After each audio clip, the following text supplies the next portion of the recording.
Disclaimer. Please forgive me now for there may be mispronunciations in this video.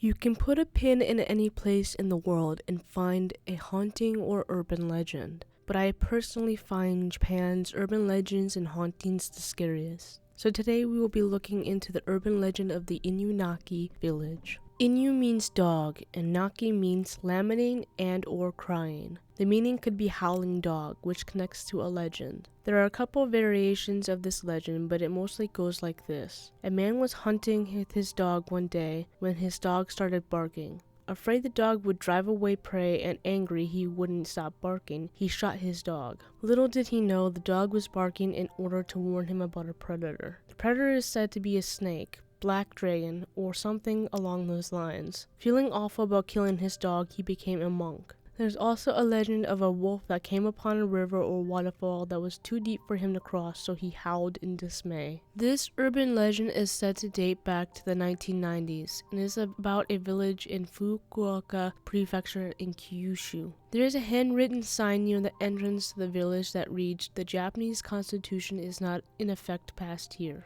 Past the sign, you may find an old broken down white sedan whose owners were never found. In order to find the village, you must take a small side road past Old Inunaki Tunnel. But no one truly knows where the village is, but it might be located in the vicinity of Mount Inunaki near Inunaki Mountain Pass. A real Inunaki village that's not connected to the legend did exist from 1691 to 1889. There is a legend that takes place in the early 1970s. It follows a couple who were trying to make their way to Hisayama when their cart engine broke. They left their car and headed up through the forest to seek help. They entered a village that seemed abandoned and were approached by a crazy old man who welcomed them to Inunaki before murdering them with a sickle. There is another story related to the village, which tells of a telephone booth near Inunaki Bridge, which allegedly gets a call coming from Inunaki village every night. The person that answers the phone will be cursed and transported to the village. The victim of the curse will start to lose control of their body and mind before eventually dying. The phone booth no longer exists here. Old Inunaki Tunnel is considered to be haunted due to a number of murder cases connected to this place. The tunnel construction was completed in 1949, but a new tunnel was constructed nearby in 1975, and the unused old tunnel became dangerous due to lack of maintenance. On December 6, 1988, 5 young men abducted and tortured a factory worker whose car they wanted to steal, burning him to death with gasoline inside the old tunnel. The perpetrators were arrested and sentenced to life imprisonment. July 13, 2000, a female skeleton was found outside the old tunnel. It's believed the corpse was abandoned there. The entrance to the old tunnel has been made inaccessible from both sides. In 2000, a dead body was found in a nearby dam.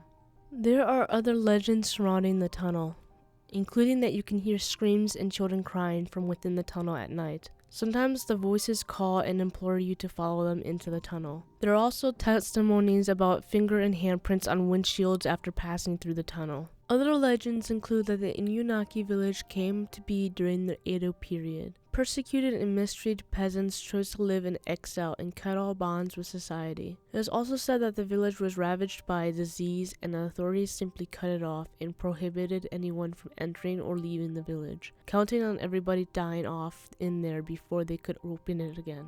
Other legends include that the isolated status of the town promoted inbreeding to the point where even simple human indecency was abandoned, and that a man with a sickle was a peasant who one day for no reason started attacking his fellow citizens. After having killed everybody in the village, he still waits for new arrivals. Also, legends tell about all the people in the village being prepared to kill anyone who enters their sanctuary. Tales about cannibalism are connected to this legend. Many more legends follow, like the village once was a leprosy colony, or that the bridge just south of the dam is a suicide spot, and that anyone who goes to the village never comes out alive. The first online mentions of the Inunaki village urban legend dates back to 1999, when Nippon TV received a letter from an anonymous person, which described the legend of a couple murdered in the village, and urged the Nippon TV crew to visit the place. The anonymous letter was titled, "The Village in Japan That Isn't Part of Japan." The real village was referred to as Inunaki Dani Village, and was established in 1691. In April 1889, due to introduction of the town and village system, Inunaki Dani was integrated into the nearby Yoshikawa village, which over the years merged with other areas, eventually creating the city of Miyawaka. The site of Inunaki Dani was submerged in 1986 due to the construction of Inunaki Dam. Residents of the village were relocated to Wakita. The urban legend has inspired several pieces of media. A horror film called Howling Village, which I watched and was pretty interesting. You can watch it for free on Tubi. Unfortunately, the movie contributed to the popularity of the old Inunaki tunnel, leading to an increase of trespassing and vandalism in the area. In 2019, a horror game titled Inunaki Tunnel was released on Steam. The story also inspired a 2016 animated television series, The Lost Village, and the story of the mysterious tunnel manga by Junji Ito. With drone technology today, it is hard to say that there is a mysterious village hidden in the mountains of Japan, and let's not forget the numerous amount of tourists and YouTubers who've explored the tunnel and land in search of Inunaki. What do you think? Did you like this video? Want to support this channel and get early access? Feel free to check out my Patreon page where I create content on cryptids, hauntings, alien abductions, serial killers, and much more. Can't support me there? Like, comment, and subscribe here.